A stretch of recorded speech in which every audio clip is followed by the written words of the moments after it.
My name is Brett Ames, and I am the CEO and president of Ames Design Build LLC.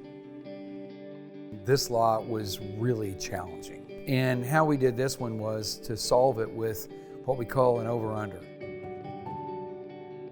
We put the main living area on top, and it has spectacular views. And so we really wanted to put in a lot of glass.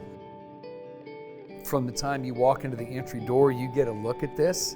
You need to make a right turn, and the second you turn to go into the home, you start to see this view. It's meant to draw you in.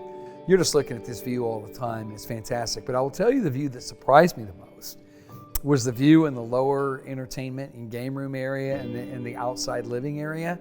It is nothing short of spectacular as well.